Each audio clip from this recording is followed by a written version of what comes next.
नमस्कार मित्रांनो, आज आपण पाहणार आहोत श्री क्षेत्र येरमाळा येथील येडेश्वरी देवीची कथा। खूप वर्षापूर्वीची गोष्ट आहे। येरमाळा या गावी आबाजी पाटील नावाचे गृहस्थ राहत होते। तर ते गृहस्थ श्री रेणुका मातेचे खूप मोठे भक्त होते। तर ते दर पौर्णिमेला मातेच्या दर्शनाला गडावर जात असत। पण नंतर वृद्धपणाने त्यांना मातेच्या दर्शनाला जाता येईना। तर एक दिवशी ते मातेला म्हणाले की हे माते, मला तुझे दर्शन घेण्याची तर खूप इच्छा आहे। वृद्धपणाने मला तुझ्या दर्शनाला येता येत नाहीये, तर याचा काहीतरी तू पर्याय बघ। तर मग एक दिवशी काय झालं, आबाजी पाटील त्यांच्या शेतात काम करत असताना तिथे एक स्त्री प्रकट झाली। त्या स्त्रीच्या खांद्याला एक झोळी होती आणि त्या झोळीत एक बाळ होते आणि त्या स्त्रीची वागणूक पण खूप वेड्यासारखी होती। तर त्या स्त्रीने काय केलं, झाडांचा पाला ओरबडून खायला सुरुवात केली आणि ती स्त्री साधी कोणी नव्हती, तर ती स्त्री साक्षात रेणुका माता होती। तर हे आबाजी पाटलांनी सर्व कृत्य पाहिलं आणि त्या स्त्रीच्या जवळ गेले। तर त्या स्त्रीने काय केलं, आबाजी पाटलांना खालचे खडे उचलून फेकून मारले। तर त्या खड्यांचं आबाजी पाटलांना लागताच चुन्यात रूपांतर झालं। आबाजी पाटलांनी हे सर्व पाहिलं। आबाजी पाटील मनात समजून गेले की ही कोणी साधी स्त्री नाहीये, ही कोणीतरी महान शक्ती आहे।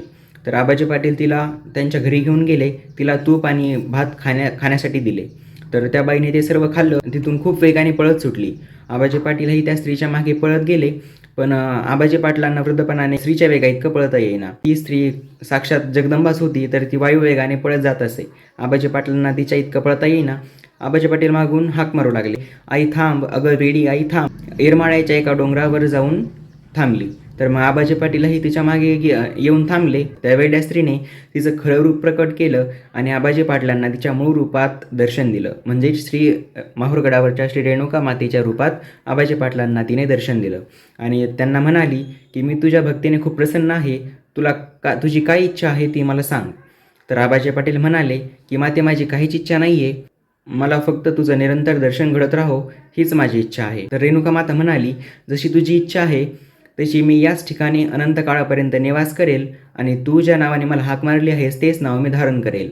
आणि तिथेच मग श्री रेणुका मातेने आणि परशुरामाने एका शिळेत त्यांचं स्थान ग्रहण केलं आणि देवी तिथेच गुप्त झाली। तर काय झालं, आबाजी पाटलांनी त्यांची पूर्ण धनसंपत्ती जी आहे ती देवीच्या मंदिर बांधकामासाठी लावली आणि हुबेहूब जसं माहुरगडावरील श्री रेणुका मातेचं मंदिर आहे तसंच मंदिर येरमाळा येथील श्री येडेश्वरी देवीचं मंदिर त्यांनी बांधलं।